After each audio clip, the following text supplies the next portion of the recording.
ராமராமா குருவாசரः 4ஆம் தேதி டிசம்பர் விஸ்வாவசு வருஷம் கார்த்திகை மாசம் 18ஆம் தேதி சுக்லபக்ஷ சதுர்தசி திதி காலை 7:35 வரை, பின்பு பௌர்ணமி திதி. நட்சத்திரம் கிருத்திகா நட்சத்திரம்.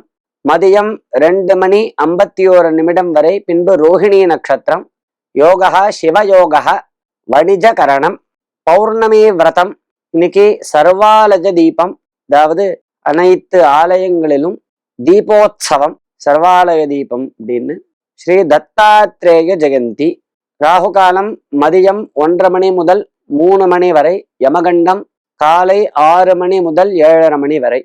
இன்றைய தினம் தீபோத்சவம். தீபங்களை எப்படி ஏற்ற வேண்டும்? ஆலயங்களில் நடக்கும் சொக்கப்பனை நிகழ்வின் தாத்பரியம் என்ன?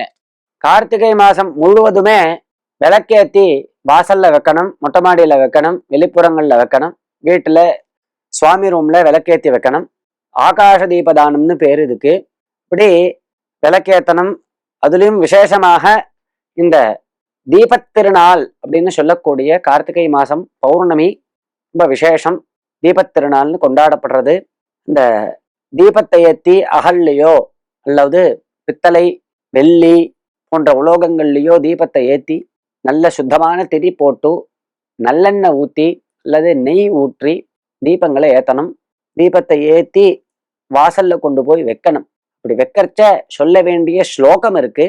கீட்டா பதங்காக மசகாஷ்ச விரக்ஷாக ஜலே ஸ்தலே ஏ விசரந்தி ஜீவாக திருஷ்டுவா பிரதீபம் நச்ச ஜன்மபாகினஹ பவந்தி நித்யம் ஸ்வபசாஹி விப்ராக. அதாவது இந்த தீப ஒளியை பார்க்கக்கூடிய கீட்டாக, ரொம்ப சிறிது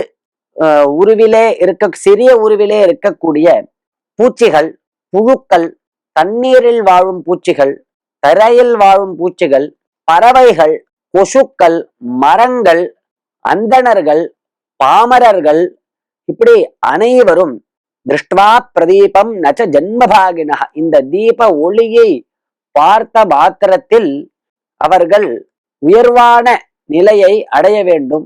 அவர்களுடைய பாபங்கள்லாம் நசிச்சு அவர்களுக்கு பிறவியற்றதான ஒரு நிலை, சம்சாரத்திலிருந்து முக்தி ஏற்பட்டு அவர்கள் பிறவா நிலையை அடைய வேண்டும் அப்படின்னு சொல்லி இந்த தீபத்தை ஏத்தி வைக்க வேண்டும் அப்படின்னு சாஸ்திரங்கள் சொல்றது.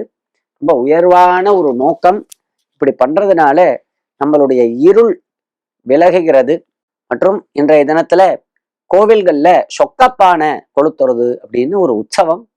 வாசல்ல சாயங்காலத்துல சொக்கப்பானை பெருசா ஏத்தி கொளுத்துவா. அதை போய் தரிசனம் பண்ணணும் அவசியம். சொக்கப்பானை வீட்டுல தீபத்தை ஏத்தி வச்சுட்டு கோவில்ல போய் சொக்கப்பானை தரிசனம் பண்ணணும். அந்த சொக்கப்பானை எரியரிச்ச அதுல குங்குளியம் போடுறது அப்படின்னு சம்பிரதாயம்.